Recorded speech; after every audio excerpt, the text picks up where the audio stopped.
All right, a major component of PBS's educational mission is to help build a sense of community. So they started the Vegas Spotlight series, #LoveInLasVegas. The world-renowned chef and host of No Passport Required, Marcus Samuelson, is here to tell us more about his addition to it. Welcome. I'm good. Welcome. Good. No, it's so nice to be back in Vegas.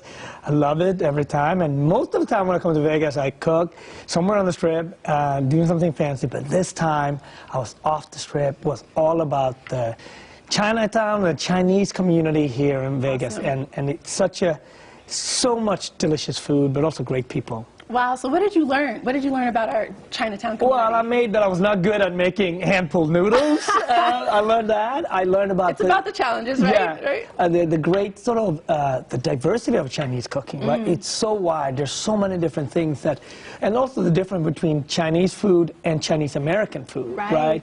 But also the success story of people coming from China as immigrants, participating in the idea of America, right? And creating jobs everywhere. And it's not one Chinatown in Vegas anymore. It's two, almost three Chinatown. And it's a very young Chinatown here. It was actually built in the 90s. Okay. So, you know, it was just a lot of great stories in terms of sticking together as a family, identity, and lots of great food. Awesome. So what can we expect in your addition to the series? What are we watching?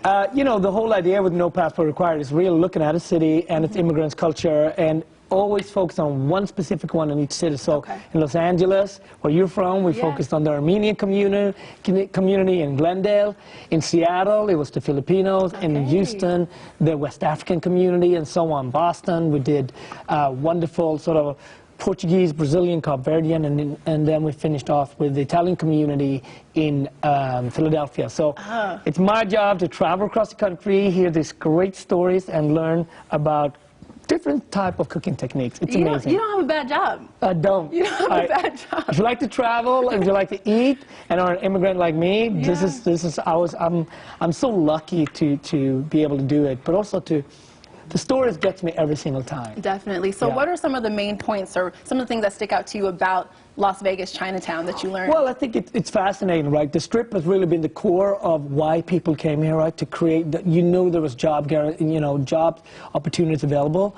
And then people after that, really setting up in a different part of town. Yeah. So building their own businesses, its own community.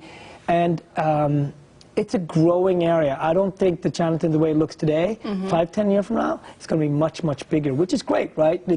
More attractions to do. Like if you come to Vegas, you just don't have to go to the Strip. You can go downtown, you can go to Chinatown, and you can eat really, really well. Awesome. Now you have an event tonight, so let's talk about that. Invite us. So all the great chefs that were part of the program, they're coming. They're going to present their food. They're going to be fresh hand-pulled noodles. They're going to be, from chubby cattle, some really good like hot pots. It's going to be all these different great Chinese cooking focus. And also after that, it's going to be a panel. And so, because it's just not about the food, it's really about the journey and the culture. Absolutely, and that is what your show is about. That's what the PBS show is about. So I'm excited to watch. When can we watch? 9 o'clock on Mondays. Every Monday, 9 o'clock on Mondays, no passport required. You're going to learn about some great cities, some great communities, and great food. Well, thank you so much, Chef Marcus. I will send it to you.